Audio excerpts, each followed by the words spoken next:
আসসালামু আলাইকুম সবাইকে। হাসিনা ভারতের মোদির কাছে একটা ফিক্সড ডিপোজিট, বুঝছেন? তো এটা ওদের দেশের একটা মিডিয়া, আপনার বিজেপি না কি যেন, হোয়াট এভার, প্রেজেন্টেটের নাম হচ্ছে ইন্দ্রাণী। তো উনি আপনার এই বিষয়গুলোকে তুলে আনছে। ইভেন কিছুদিন যাবত আপনার হাসিনাকে নিয়ে ওই দেশের মানুষই খুবই ক্ষুব্ধ। মমতা ব্যানার্জিও বলছে। তারপরে মন্ত্রিসভায় কথা উঠতেছে, বাংলাদেশের থেকে এই পর্যন্ত মানে 3 কি 4 বার হাসিনাকে ফেরত চাওয়া হয়েছে। আর হচ্ছে আপনার লাস্ট বার ইউনূস সাহেব যখন ফেরত চাইছে, তখন মানবিকতার কথা বলে ফেরত চাইছে আর কি।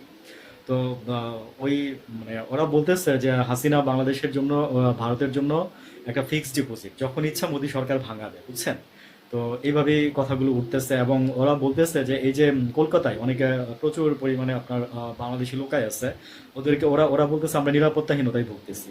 হ্যাঁ, ওরা বলতেছে আমরা নিরাপত্তাহীনতায় ভুগতেছি। তো আমরা আসলে বাংলাদেশ থেকে আসলে কি বলবো, আমরা বলছি যে মানে ওদেরকে পাঠাই দেন, এরকম সবাই বলতেছে। কমেন্টস করলে অনেক অনেক মন্তব্য করা বললে বোঝা যায় যে বাংলাদেশের মানুষ কিন্তু চাচ্ছে যে মানে হাসিনার বিচার হোক, এটসেট্রা এটসেট্রা।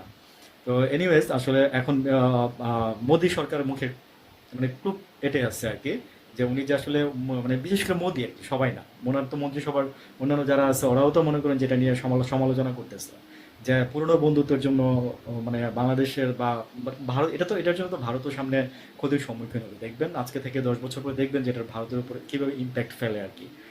ভালো থাকবেন সবাই, আসসালামু আলাইকুম।